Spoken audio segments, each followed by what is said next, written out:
यो भेकमा एक नारी भएर यसरी ज्ञानकै प्रचार गर्नु जसले चाहिँ हामीलाई जीवनको लक्ष्य नै मुक्तिको मार्गमा हिँड्ने है उहाँले यस्तो अमृत धारासँग आजसम्म हामीलाई जो ज्ञान दिनुभयो यसको निम्ति आभारी गर्दै धन्यवाद दिँदै हजुरलाई म स्वागत जनाउँदछु है हाम्रो यो महादेव धाम पेजमा।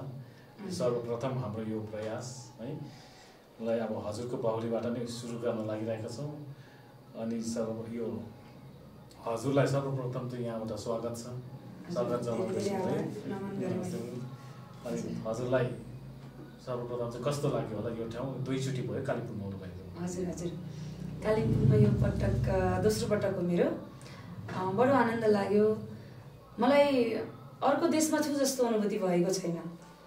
आफ्नोपन, आफ्नो मौलिक संस्कार संस्कृतिमा रमाउनु भएको हजुरहरू, साथसाथै बर्मेक धामका यहाँका स्थानीयवासीहरू र अघिल्लो पटक आउँदा पयोङ गाउँका वासीहरू, मैले त्यस्तो भिन्नता केही पाइनँ। मनमा उदारतापन छ, सच्चापन छ, नेपालीपन छ। अनि यहाँ आएर कथा गर्दा आफ्नो धर्म संस्कार संस्कृतिप्रति हजुरहरूले गर्नुभएको जागरुकता अनि आफ्ना सन्तानलाई सिकाउनु भएको आचरण, यो सबै देख्दा बडो आनन्द लाग्यो।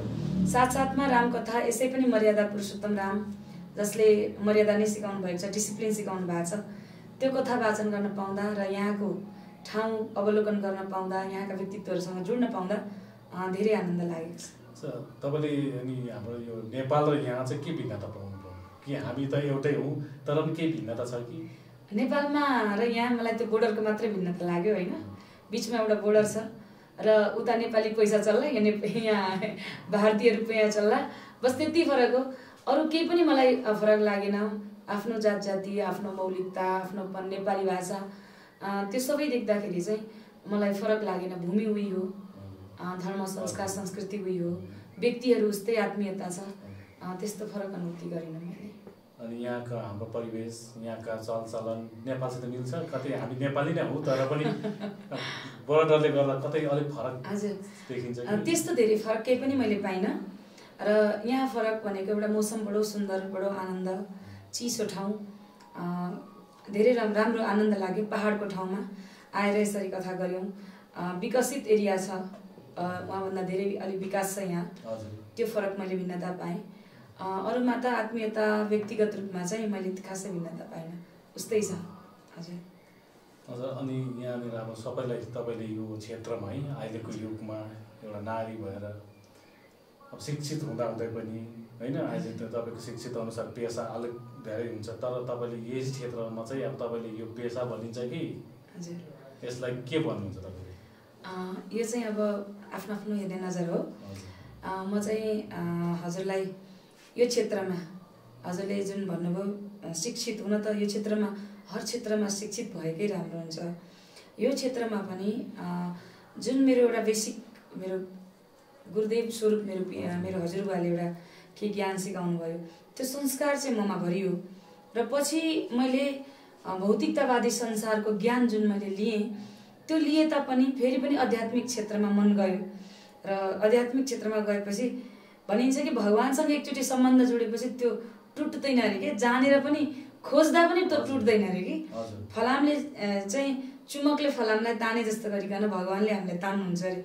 र यो क्षेत्रमा अझ मलाई खुसी के लाग्छ भने फरक क्षेत्रबाट यो क्षेत्रमा आउँदा अहिलेका युवाहरूलाई चाहिँ आध्यात्मिक क्षेत्रमा जागरुक गराउनलाई चाहिँ त्यो र यो मिश्रित गरेर, विज्ञान र शास्त्रलाई मिश्रित गरेर जब हामी प्रस्फुटित गर्छौँ समाजमा आफ्नो ज्ञानलाई, त्यो चाहिँ उहाँहरूले धेरै युवाहरू परिवर्तन भएको देख्दा चाहिँ वास्तवमा यो ठिक गरेछु जस्तो अनुभूति हुन्छ। हजुर, अनि यो शिक्षित अब सबै प्रायः अहिले त शिक्षित नै छन् है, सबै पढेकै छन्। मान्छेले अब यो आध्यात्मिक भन्ने चिज त अब एउटा उहिल्यै गर्थ्यो, 40 नागेर 60 नागेर गर्छु भन्छ। अनि अब युवा भनेको त अब एउटा मनोरञ्जन, घुम्ने डुल्ने है, अब त्यस्तो मानसिकता भइसकेको अब हाम्रो अहिलेको जमातलाई चाहिँ अब कुन तरिकाले चाहिँ अब उनीहरूलाई चाहिँ आध्यात्मिक क्षेत्रमा अगाडि बढाउनु भन्ने एउटा के उदाहरण तपाईँकोमा? हजुर हजुर हजुर, धेरैले मलाई भन्नुहुन्छ यही उमेरमा हजुरले त, हामी त यो उमेरमा त एउटा खेल्ने घुम्ने रमाउने उमेर, हजुर चाहिँ अध्यात्म क्षेत्रबाट चाहिँ समाज परिवर्तन गर्छु भनेर लाग्नु भएको छ भनेर धेरैले प्रश्न गर्नुहुन्छ। तर वास्तवमा हामी चाहिँ क्षणिक सुखको पछाडि लागेका छौँ क्या मान्छेहरू। धनमा सुख खोज्छौँ, नारीमा सुख खोज्न थाल्छौँ, पुत्रबाट सुख खोज्न थाल्छौँ। हामीलाई चाहिँ आध्यात्मिक यो सुखले भन्दा पनि भौतिक सुखले पो मलाई सुख बनाउँछ कि भनेर लाग्छौँ। अनि जुन सुख साँच्चीकै हुने चाहिँ 40 पछि भनेर राख्छौँ हामी। तर त्यसमा चाहिँ जुन सुख छ, जब त्यो अध्यात्ममा मान्छे लाग्छ नि, आनन्द त क्षण प्राप्त गर्न थाल्छ क्या उसले। सानो सानो चिजमा खुसी हुन थाल्छ। अनि जस्तो परिस्थिति आए पनि यो त परिस्थिति त हरेकलाई आउँछ नि, यसलाई समाधान गरेर चाहिँ अगाडि बढ्ने हो भन्ने किसिममा उसमा भावना आउँछ। र अर्को कुरा चाहिँ कसैलाई पनि ग्यारेन्टी छैन कि म 40 वर्षै बाँच्छु भन्ने कुरा। संसारमा कोही पनि व्यक्तिको ग्यारेन्टी छैन कि म 40 वर्ष बाँच्छु या 30 वर्ष बाँच्छु अथवा 60 वर्ष बाँच्छु, कुनै ग्यारेन्टी छैन। त्यही भएर सुखी हुने आध्यात्मिक क्षेत्रलाई चाहिँ बेलैमा अँगालो भने आफ्नो जीवन चलाउनु पनि सहज हुँदो रहेछ, खुसी पनि हुँदो रहेछ। भगवानसँग जोडिसकेपछिको मनमा आनन्द पनि अलग हुँदो रहेछ र आफ्नो संस्कार र पहिचान पनि बस्दो रहेछ। यो चाहिँ हाम्रो अहिलेका युवाहरूलाई चाहिँ वास्तवमा हामीले चाहिँ सिकाउनै पर्ने हो। अझ म त भन्छु भगवत गीता, जहाँ चाहिँ सनातन सभ्यताको ज्ञान भगवान कृष्णले अर्जुनलाई दिनुभएको छ, त्यो चाहिँ वर्ल्डमा आज विश्वमै सबैभन्दा धेरै बेचिने पुस्तकमा पर्छ भगवत गीता। र त्यसमा चाहिँ जीवन जिउने कला सिकाएको छ कि हाउ टु लिभ लाइफ भनेर।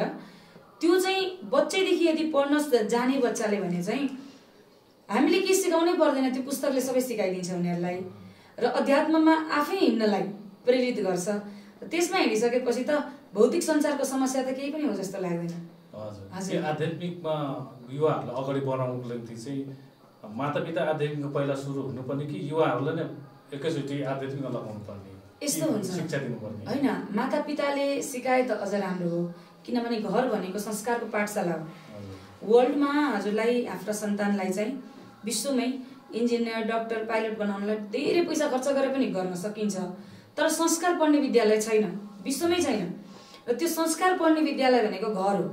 पहिलो शिक्षा दिने गुरु भनेको आमा हो। र आमाले यदि साँच्चीकै संस्कारिलो शिक्षा दिनु भने बच्चामा केही न केही फरक त पर्छ नै। तर यद्यपि उसले पछि बुझ्यो भने पनि सन्तानको माध्यमले बाबाआमा पनि त परिवर्तन हुन सक्नुहुन्छ कहिलेकाहीँ, त्यो पनि हुनसक्छ। अब भगवानले कसलाई चुन्नु भएको छ होइन, त्यो पनि हुनसक्छ। र अध्यात्म क्षेत्रमा लाग्नलाई सुरुमा मनै जाँदैन कि, त्यो मन जाँदैन। तर जब जान्छ नि फेरि फर्केर आउँदैन कि, त्यो चाहिँ एउटा मेरो अनुभव हो। अन्त त्यो नगएको मनलाई चाहिँ कसरी चाहिँ लानुपर्ने? यसलाई चाहिँ हजुरलाई सबैभन्दा पहिलो भनेको चाहिँ पुस्तकहरू अध्ययन गर्दै जाने। अनि त्यो पुस्तकले चाहिँ समस्याको समाधान त्यहीबाट आफै अटोमेटिक उसले खोज्न थाल्छ कि, उसलाई आफूलाई काउन्सिलिङ हुन्छ। हेर्नु, जसरी एउटा मोबाइलमा ब्याट्री सकेपछि चार्ज गर्नुपर्छ, त्यस्तै मान्छेलाई पनि चार्ज चाहिन्छ। र त्यो चार्ज भनेको अध्यात्मले नै दिन्छ। एक दिन हजुरलाई पूजा कोठामा जब हजुरलाई चाहिँ एकदमै धेरै तनाव भयो, भगवानकै फोटो अगाडि बस्नुभयो 1 घन्टा भने पनि मनमा शान्ति हुन्छ भने अध्यात्मलाई अँगाल्यो भने झन् कति शान्ति मिल्ला। एउटा मूर्तिकै अगाडि गएर 1 घन्टा रोयो भने पनि यो मेरो छ भनेर विश्वास हुन्छ मान्छेलाई। कोही न कोही त छ भन्छ के। अन्तिमको जब घरमा सबै द्वार बन्द भएपछि मनले चाहिँ के भन्छ भने एउटा कोही त छ, मेरो भगवान छ भन्ने मनमा आशा चाहिँ, सानो झिनो आशा चाहिँ पलाइरहेको हुन्छ। त्यो एउटा आशा जुन छ नि, त्यो अङ्कुरित भएर उनीको अगाडि अध्यात्ममा लाग्न थाल्यो र त्यसमा अध्ययन गर्दै अगाडि बढ्दै गयो भने चाहिँ उसले समस्याको समाधान ती खोज्न थाल्छ र अध्यात्ममा युवाहरू लाग्न सक्छन्। अनि हजुर चाहिँ त यो लाइनमा चाहिँ अब तपाईँहरूको हामीले धेरैवटा मिडियामा हेऱ्यौँ है, सानैदेखिको तपाईँको इन्ट्रेस्ट चाहिँ यसमा थियो भन्छ।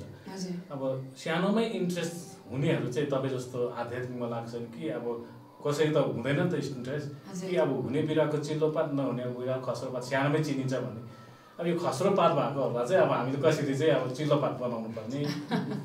यस्तो हो, सानैमा इन्ट्रेस्ट भन्दा पनि मेरो चाहिँ हजुरबा नै पण्डित हुनुहुन्थ्यो। अब घरको रहन सहन त्यही किसिमको भयो। मलाई इन्ट्रेस्ट चाहिँ होइन, मेरो पिताजीको इच्छा चाहिँ डक्टर बनाउने थियो मलाई। र पढ्नमा पनि मैले त्यसै थिएँ। मलाई चाहिँ यो अध्यात्मले के गर्ला र मलाई पनि लाग्थ्यो। तर पढिदिन्थेँ, कसको लागि? परिवारको लागि पढिदिन्थेँ म त्यतिखेर चाहिँ। र यसले पछि मलाई चेन्ज गर्छ भन्ने कुरा चाहिँ मैले जब समस्याहरू आउन थाल्छन् नि, अनि बल्ल त्यति बेला चाहिँ मान्छेले खोज्दो रहेछ क्या।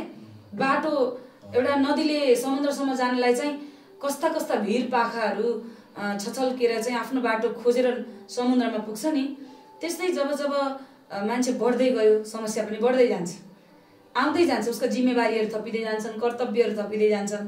त्यस्तै मेरो पनि त्यसै गरिकन बच्चैदेखि भन्दा पनि बच्चामा संस्कार चाहिँ सिकाइयो। त्यो चिजले पहिला यतापट्टिको पढाइ जब सकियो पछि म वृन्दावन घुम्न गएको खासमा। तर घुम्न जाँदाखेरिको त्यहाँको अध्यात्मले मलाई यसरी क्याच गर्यो कि म त्यसबाट फुत्किनै सकिनँ। र त्यो चाहिँ हर युवामा हेर्नुहोस्, हर व्यक्तिभित्र दया माया प्रेम करुणा छ कि।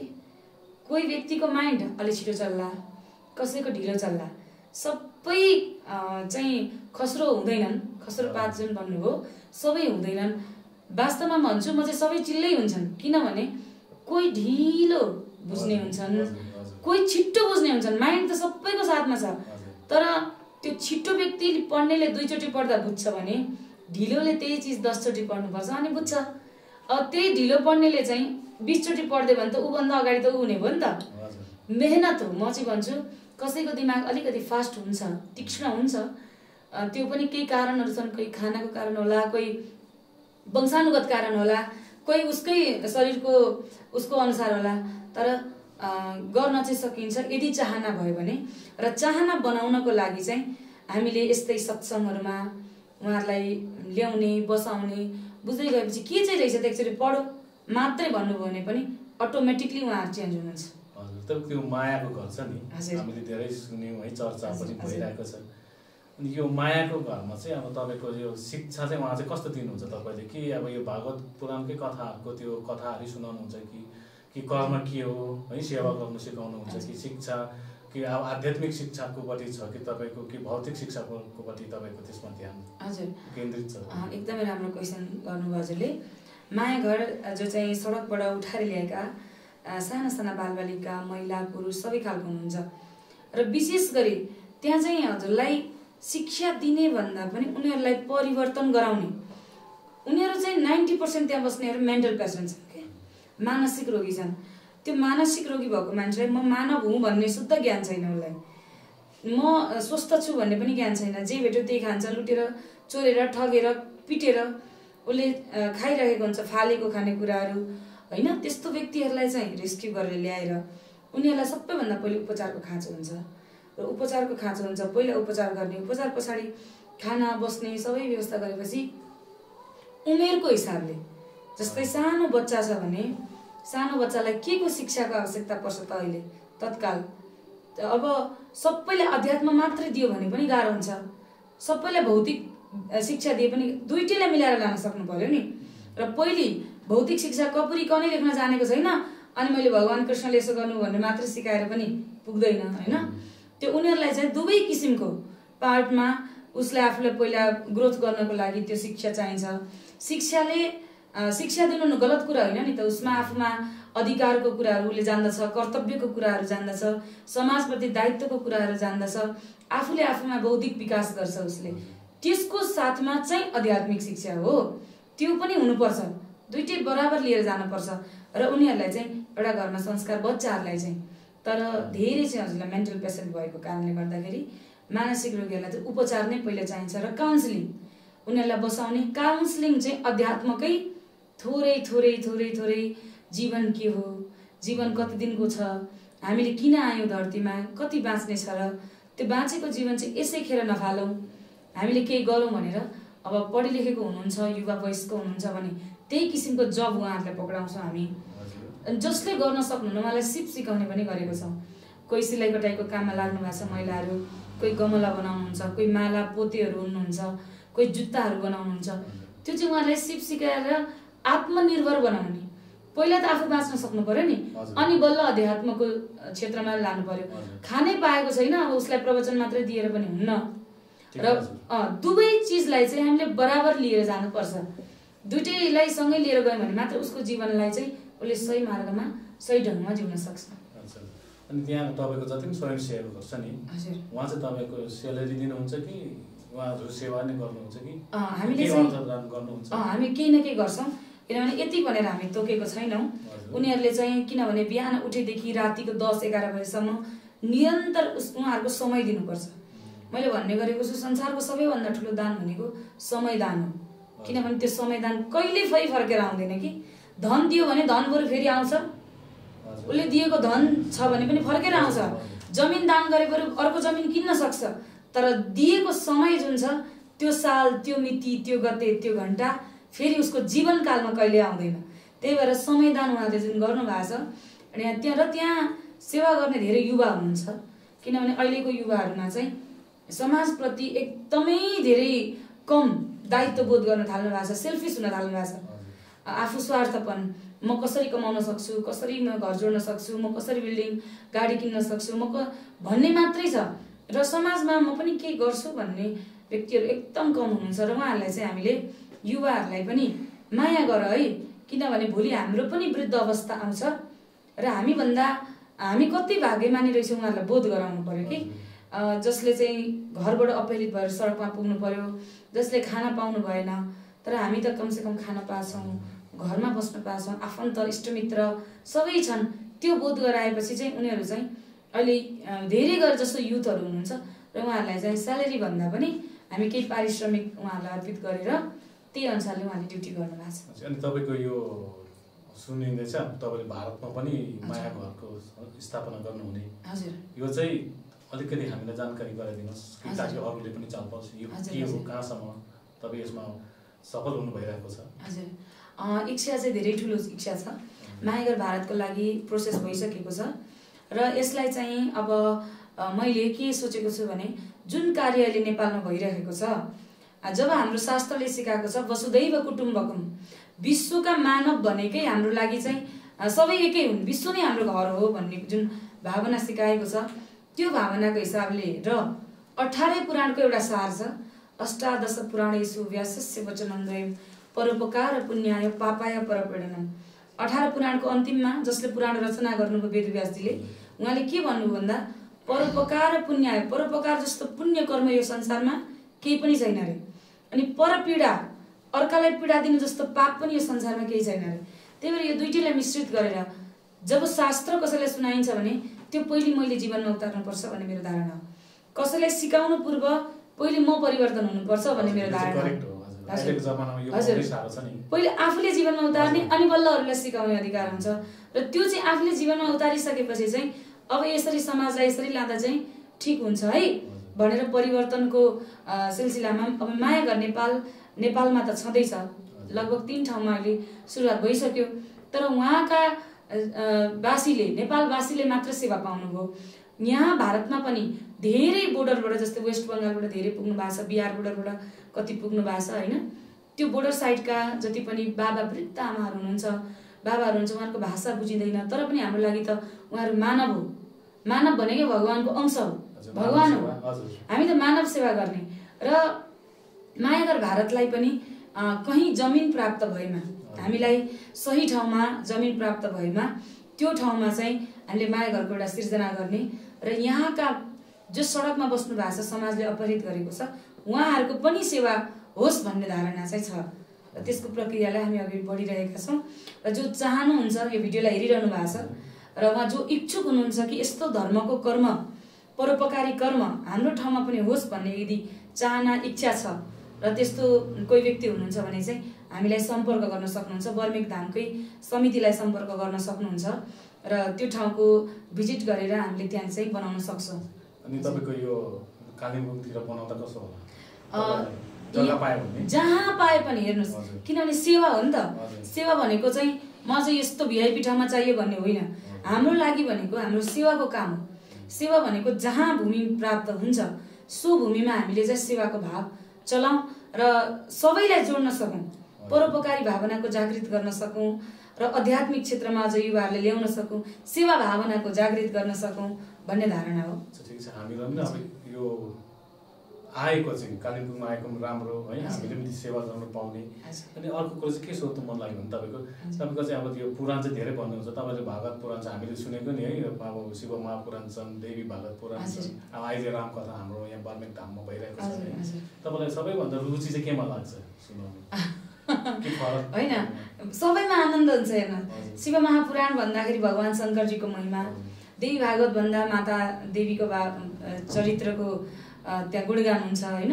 विष्णु महापुराणमा विष्णुकै चरित्रको, भगवान त सबै एकै हुन्। मैले जहाँ पनि भन्ने गरेको छु, नाम अलग अलग हो, भगवानले रूप परिवर्तन गरेर आउनु। जसरी हामीभित्र आत्मा छ, यो एक दिन यो शरीर छोड्नुपर्छ नि हामीले, फेरि यो आत्मा अर्को जसरी भन्छ हाम्रो शास्त्रले कि अर्को खोलमा फेरि प्रवेश गर्छ, आत्मा त मर्दैन। त्यस्तै भगवानले पनि बेला बेला रूप परिवर्तन गर्नुभयो।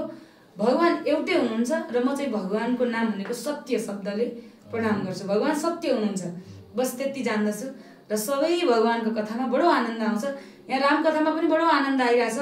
भक्तजनहरू श्वास पनि चलाउनुहुन्छ कि हुन्न, जसरी कथा सुन्नु भएको छ त्यो बडो आनन्द आएको छ। हजुर, यो एउटा इतिहासै भयो है हाम्रो बर्मेक धाममा पनि, ताकि भक्तजनले अब बस्ने ठाउँ पाउनु छोड्यो। पुराणमा त अहिलेसम्म यस्तो भएको थिएन है। अब हजुरको एउटा सत्यताले प्रवचनले है अब यो धामको महिमा तपाईँको अब यो आगमनले भनौँ है हामीलाई एकदम खुसी लागिरहेको छ। अब र पनि तपाईँको अब यो एउटा विशेष तपाईँले चाहिँ को चाहिँ मान्नुहुन्छ मान्छेमा चाहिँ? अब हामी त म त राम भक्त हौँ, जस्तै म साई सङ्गठनको मान्छे है। अनि जस्तै अब तपाईँले पनि कसरी शिवले मान्छन्, अब यसमा तपाईँ चाहिँ? म चाहिँ कृष्णलाई मान्छु, कृष्ण राधा कृष्णलाई मान्छु, युगल सरकारलाई, उहाँको एउटा प्रेमी भक्तको रूपमा। किन नामै मेरो राधिका दासी छ, राधिकाको दासी भएर राधिका दासी भनेको हो। यो नाम चाहिँ वास्तवमा गुरुदेवले दिनुभएको नाम हो, पछि परिवर्तन भएको। तपाईँको वास्तविक नाम चाहिँ मेरो प्रेमा नेपाल। हजुर, मेरो प्रेमा नेपाल हो। तर मलाई भगवानले चाहिँ एउटा आफ्नो दासीको रूपमा स्वीकार्नुभयो र राधा रानीको दासी भनेर एउटा चाहिँ र भागवत मञ्जरी, भगवानको कथालाई चाहिँ मञ्जरी स्वरूप एउटा सुगन्ध स्वरूप फैलाउने भनेर उपाधि प्राप्त भएको थियो मलाई। त्यो उपाधि स्वरूप मलाई दिनुभयो र त्यस पछाडि चाहिँ राधिका दासी चाहिँ मलाई राधा रानीको दासको रूपमा मलाई दिनुभयो। हजुर, अनि अब तपाईँले अरू यस्तो प्रवचनहरू भारत बाहेक अरू अन्य कहीँ ठाउँहरू मैले धेरै ठाउँमा गरेको छु। कतिवटा जग्गामा चाहिँ तपाईँले दिनु? हजुर, धेरै ठाउँमा छ। जस्तै इजरायल भयो, प्यालेस्टाइन भयो, कतार भयो, त्यस पछाडि गएर भारत भयो। भारतको धेरै ठाउँमा गरेको छु। बिहार भयो, महाराष्ट्र भयो, गुजरात भयो। हिन्दीमा गर्छु। हजुर, विशुद्ध हिन्दीमा कथा हुन्छ भारतमा। अहिले यो भारतमा चाहिँ मेरो दोस्रो पटक नेपालीमा भनौँ, पहिलोचोटि पयौङमा मैले श्रीमद् भागवत कथा गरेँ र यहाँ रामकथा दोस्रो पटक नेपालीमा भारतमै बसेर चाहिँ नेपालीमा कथा गरेको चाहिँ यो रेकर्ड भयो मलाई। नत्र प्रायः मेरो हिन्दीमै कथा हुन्छ भारतमा, विदेशतिर जाँदाखेरि इङ्ग्लिसमा हुन्छ मेरो प्रवचन र नेपालमा हुँदा नेपालीमा हुन्छ। अनि अब अहिलेको मोडर्न तपाईँ त नारी हुनुहुन्छ है, अब नारीलाई शिक्षा दिन चाहिँ अब पुरुषले भन्दा नारीले नै बेसी सजिलो पर्छ। अनि अहिलेको मोडर्न नारीहरूलाई जो शिक्षित छन् है, उहाँहरूलाई चाहिँ तपाईँले के सन्देश दिन चाहनुहुन्छ? हजुर, म के सन्देश दिन चाहन्छु भने सबैभन्दा पहिले त नारी भनेको चाहिँ शक्तिको स्वरूप हो होइन। र यो पुरुष प्रधान देशले चाहिँ, पुरुष प्रधान समाजले चाहिँ नारीलाई अलिक तल पार्न चाहिँ खोज्छ। तर त्यो भएर चाहिँ यो युगदेखि नै चलिआएको, त्यसलाई चाहिँ हामीले नराम्रो मान्नु हुँदैन। किनभने यदि आफूमा क्षमता छ भने चाहिँ समाज सूर्यको किरणलाई हातले छेकेर छेकिन्न। यदि आफूमा क्षमता छ भने त प्रस्फुटित हुन्छ। एक न एक दिन त त्यो हिलोमा कमलको फुल फुल्छ। नारीको चाहिँ सहने शक्ति बेसी भएर होला, पुरुषले दबाउन पनि सकेको। हजुर, तर देवी भागवतको हिसाबले हेर्दाखेरि चाहिँ जब पुरुषलाई पनि अप्ठ्यारो पर्छ नि, जब देवताहरू पनि हार खानुहुन्छ, अनि नारी शक्ति त्यतिखेर चाहिँ उजागर भएर चाहिँ दैत्यहरूको नष्ट गर्नुभएको कथाहरू पनि आउँछ। तर म चाहिँ भन्छु आमा भन्ने चिज कहिले पनि दोस्रोसँग तुलना हुँदैन। विश्वमै आमाको तुलना अर्कोसँग केहीसँग पनि दाँच्न सकिँदैन। आमा भनेको आमा नै हो, त्यसको तुलना अर्को नै केहीसँग पनि गर्न सकिँदैन। धरतीलाई पनि आमा भन्छौँ, वेदलाई आमा भन्छौँ, गाईलाई आमा भन्छौँ, तुलसीलाई आमा भन्छौँ, गङ्गालाई गङ्गा माता, जललाई त आमा भन्छौँ हामी होइन, प्रकृतिलाई आमा भन्छौँ। आमा नै आमाको स्थानमा बसेर अनि एउटै आमाको गर्भबाट जन्मिएर सन्तानले आमाको स्तनपान गरेर प्राण बचाउँछ होइन। त्यही बच्चा पछि गएर आमाको बुद्धि छैन भन्छ, जबकि त्यही आमाको उसले प्राण बचेको हो नि त उसको। तर त्यो कुरा चाहिँ उसले भुल्दछ। शास्त्र भन्दछ कि 1000 आचार्य बराबर एक पिताको स्थान छ भने 100 जना पिता बराबर एउटी आमाको स्थान छ। आमाको तुलना अरूसँग गर्नै मिल्दैन भनेको छ। त्यही भएर अब आमाले कथा वाचन गर्दाखेरि अब भाव त आइ नै हाल्छ। किनभने एउटा घरलाई घर जस्तो बनाउन आमा भएको घर कति फरक पर्छ। एउटी आमा भएको घरमा होइन अलग्गै रौनक आउँछ नि। बाहिरबाट जति ठुलो विद्वान पुत्र किन नहोस्, घरमा आएपछि मेरी आमा भनेर खोज्छ।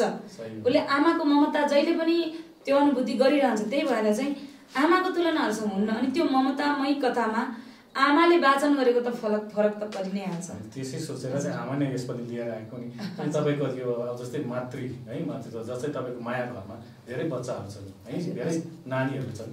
अनि नानीहरू चाहिँ जस्तै कि आमाको छेउमा बसेर खाना खानु रुचाउँछन्, तपाईँ खानुहुन्छ उनीहरूसँग? एकदम मसँगै एकदम सबै हामी सँगै बस्छौँ होइन। उनीहरूलाई चाहिँ कस्तो लाग्छ भने अब म कहिलेकाहीँ बाहिरबाट फुत्त जान्छु, सानो थोरै खाना पकाएर खाना बसेको हुन्छु नि, आमाले खानुभयो अब हामीलाई पनि चाहियो, कति आउँछन् अब दिँदै गयो त्यति बनाएको हुन्छ होइन। उनीहरूलाई चाहिँ कस्तो फिल हुन्छ भने अब आमा आउनुभयो भन्ने खालको त्यो आमाको माया दिने भएरै माया गर्न नाम राखेको। वास्तवमा मान्छेहरूले के राख्छन् भने कतिले देखेको छु क्या अनाथ आश्रम भनेर लेखेको हुन्छ, कतिले वृद्धाश्रम लेखेको हुन्छ। म चाहिँ त्यो नाम देखेर अलिकति मनमा कस्तो लाग्यो भने बिचरा त्यो बस्नेलाई पनि म अनाथ आश्रममा बस्छु भन्ने फिल हुन्छ कि जस्तै भए पनि। अनि उसलाई चाहिँ म माया घरमा बस्छु, मलाई आमाको माया मिलेको छ भन्दा अलिकति त्यो शब्दले पनि फरक पर्छ भन्ने लागेर नै माया घर राखेको हो खासमा नाम पनि। करेक्ट नाम चुन्नुपर्छ। जस्तै अनाथ आश्रम भन्नु बित्तिकै नानीलाई त म त अनाथ पहिलो शब्दमा उसको भावनामा बसिहाल्छ नि है। हजुर त्यसै भनेर चाहिँ तपाईँले माया गर्छ।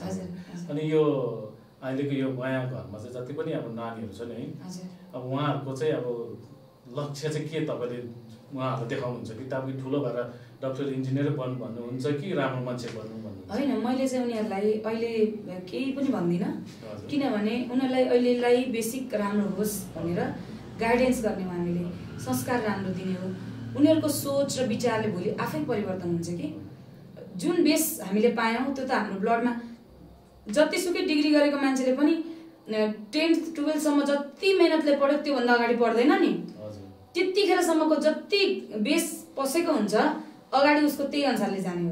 त्यही भएर उसलाई अहिलेको बेस जुन छ त्यो बेस चाहिँ हामीले वास्तविक तरिकाले सही ढङ्गले दिने हो र उनीहरूलाई बाबु असल ज्ञानी हुनुपर्छ र यस्तै परोपकारी हुनुपर्छ भनेर पनि सिकाउने हो।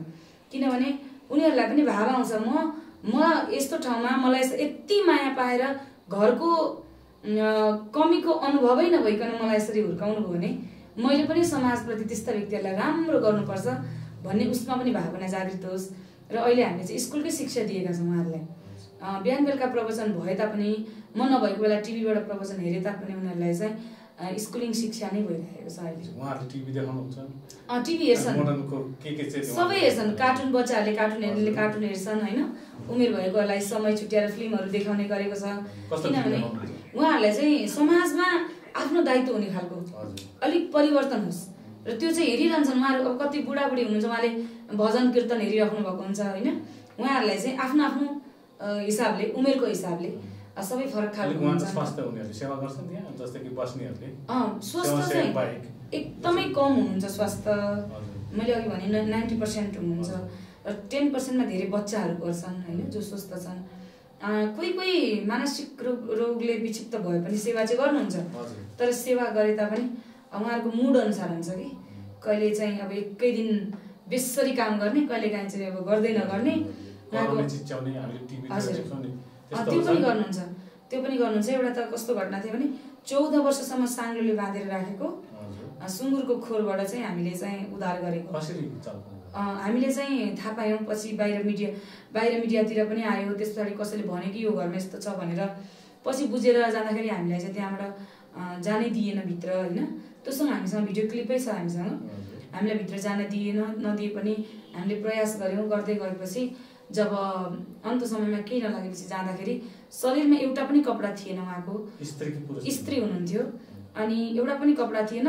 उहाँलाई चाहिँ एउटा हामीले सुँगुरकै खोरमा घुमेको थिएन अनि निकालेर ल्याउँदाखेरि जिब्रो चाहिँ पुरै कालो थियो क्या, माटो खाँदा अनि दिसा पिसाब भुइँभरि शरीरभरि लगाएको। कसैले पनि त्यो छुनलाई घिनाउने त्यस्तो अवस्थाको व्यक्तिलाई उद्धार गरेर उहाँलाई उपचार गरेर हजुर हो त्यो उहाँलाई चाहिँ उद्धार गरेर त्यसपछि उपचार गरेर अहिले चाहिँ उहाँ आफ्नो खुट्टामा उभिनु भएको छ ठिक भएर।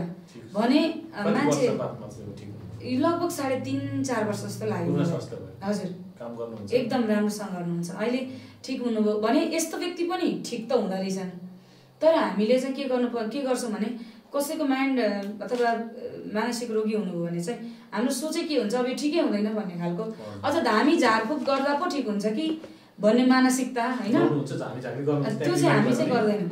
हामी चाहिँ उपचारै गर्छौँ। हामी बरु काउन्सिलिङ गर्छौँ, उपचार गर्छौँ, काउन्सिलिङ गराउँछौँ, बरु ध्यान योग साधना गर्न सिकाउँछौँ, मेडिटेसन गर्न सिकाउँछौँ होइन। उहाँहरूलाई त्यो पद्धतिले चाहिँ हामीले अगाडि लिएर जान्छौँ। हजुर। अनि यो अहिलेको यो जुन चाहिँ शिक्षा छ है, अब एउटा भौतिक शिक्षा भनौँ न, यसलाई यो इम्पोर्टेन्ट छ कि आध्यात्मिक शिक्षा इम्पोर्टेन्ट छ जीवनको निम्ति? दुवै आवश्यक छ। दुवै आवश्यक छ। म त भन्छु बेसिक लेभलबाटै, किनभने अहिलेको शिक्षा प्राप्त भएन भने उसले खानु पनि त पर्यो नि। भोलि कमाएर खानुपर्छ र त्यो कसरी खाने भन्ने कुरा अध्यात्मले सिकाउँछ होइन। जीवनलाई कसरी बाँच्ने भन्ने कुरा अध्यात्मले सिकाउँछ र यताबाट कमाउनु पनि पर्छ, समाजप्रति दायित्व बोध गराउँछ, अधिकारको बोध गराउँछ। त्यो शिक्षा भएन भने त उसले फेरि कसरी जीवनमा कसरी चल्ने भन्ने कुराको ज्ञानै हुँदैन। त्यही भएर दुईटै बेस बनाएर लानुपर्छ भन्छु म। र त्यो भयो र घरमा संस्कार अलिकति राम्रो भइदियो भने पक्कै पनि उसको जीवन चाहिँ उज्जवल हुन्छ जस्तो लाग्छ। अनि एउटा अब हाम्रो अन्तिम प्रश्न है तपाईँलाई, अब यो महादेव धाममा त तपाईँले पहिलोचोटि आउनुभएको है, कालिम्पोङ भयो तपाईँको 2 चोटि, अनि अब भविष्यमा फेरि तपाईँ यहाँ हामीले बोलायो भने आउनुहुने? हजुरहरू जति पटक बोलाउनुहोस् एकदम तयार छु। किनभने भगवानको कथा वाचन गर्नलाई पनि भगवानले नै चुन्नुपर्छ अरे। भगवानको कथा सुन्नलाई त भगवानले चुन्नुपर्छ भने बोल्नलाई पनि भगवानले चुन्नुपर्छ अरे। यो कथा पनि अचानक भयो। मलाई लाग्छ भगवान स्वयं भोले बाबाको इच्छा थियो यो ठाउँमा राम कथा होस् र यही व्यक्तिले वाचन गर्नुपर्छ भनेर पहिले तोकिएको हुन्छ अरे कि। र यहाँ यति सुन्दरसँग हजुरसँग भेट भयो, भेट भएर जुडिएर यो कथाको आयोजन भयो। हजुरले बोलाउनु भयो भने 1 पटक के 1000 पटक आउनु पनि तयार छ। हजुर। अब नेपाल र इन्डियामा त पासपोर्ट चल्ने बेला भयो नि, कुरोहरू चल्दै, अनि पासपोर्ट भिसाको कुरा आयो भने त अब आउनु गाह्रो पर्छ, जानु गाह्रो पर्छ। त्यो अब त्यति बेला त्यो पनि केही व्यवस्था होला, भगवानले त्यो पनि विचार गर्नु होला। तर जहाँसम्म लाग्छ त्यो व्यवस्था हुन गाह्रो छ। किनभने यहाँ भारतको प्रधानमन्त्रीले भन्नुहुन्थ्यो नि बेटी र रोटीको सम्बन्ध छ भने जस्तै यो बडा गाह्रो छ त्यो बनाउनुको लागि, त्यो हुनुको लागि। हजुर। है हाम्रो यो महादेव धामबाट जो प्रवचन दिनुहुने है राधिका दासीज्यू, उहाँबाट हामीले धेरै इन्टरभ्यू लियौँ, धेरै प्रश्न सोध्यौँ। उहाँले एकदम आध्यात्मिकको मिठो ज्ञान हामीलाई अझै रहल सुनाउनु भयो र यसमा हामी धेरै खुसी छौँ, आभार प्रकट गर्छौँ। भविष्यमा फेरि हामी उहाँलाई निम्ताउनेछौँ भन्दै आजको यो हाम्रो यो छोटो वार्तालाई म यहीँ समाप्त गर्न चाहन्छु। धन्यवाद।